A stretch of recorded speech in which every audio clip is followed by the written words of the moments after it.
Mr. Speaker, I yield myself as much time as I may consume. The gentleman is recognized. I rise in support of H.R. 3593, the Department of Energy Science for the Future Act. This legislation, along with H.R. 2225, the NSF for the Future Act, is a comprehensive and strategic approach for investing in American research and development. For decades, America has been the global leader in science and technology development. That success is no accident. It's the result of two things: a cultural commitment to innovation and exploration, and a sustained investment in basic research. This is what makes us uniquely successful.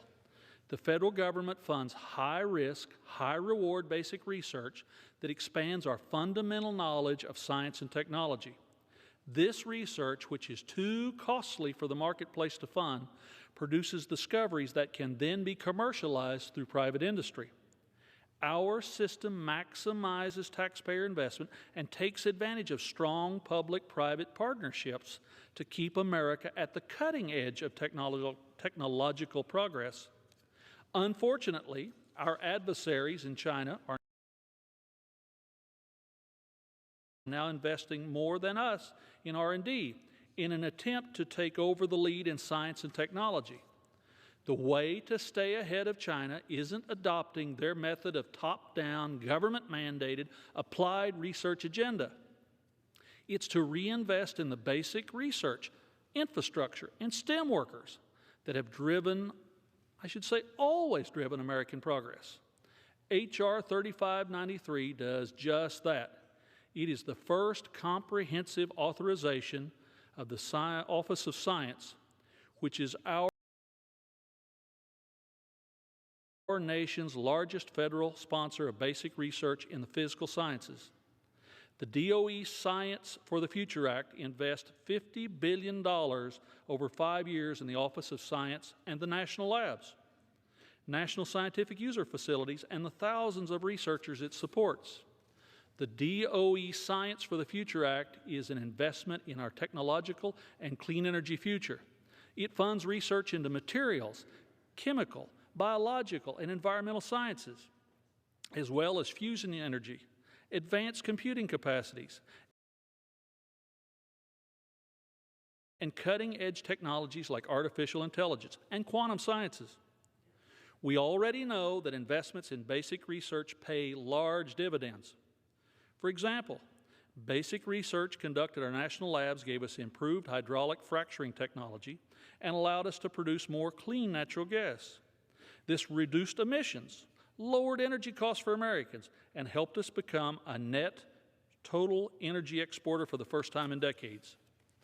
That's why everyone who cares about clean energy must care about the research supported by H.R. 3593. Investing in high-risk, early-stage research into cutting-edge technologies is the only way to ensure that America stays at the head of the clean energy economy.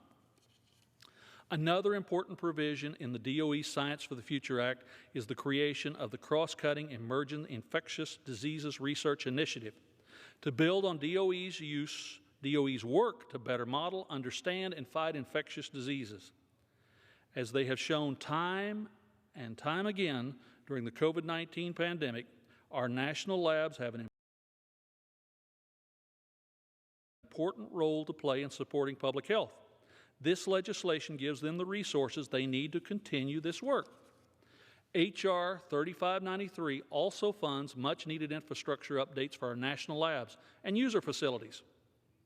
Our ability to conduct world-leading science depends on having access to world-leading equipment and facilities. It also requires having skilled STEM professionals to conduct that research. Our bill includes workforce development and education provisions so that we have a thriving STEM pipeline to fill the technological jobs of the future.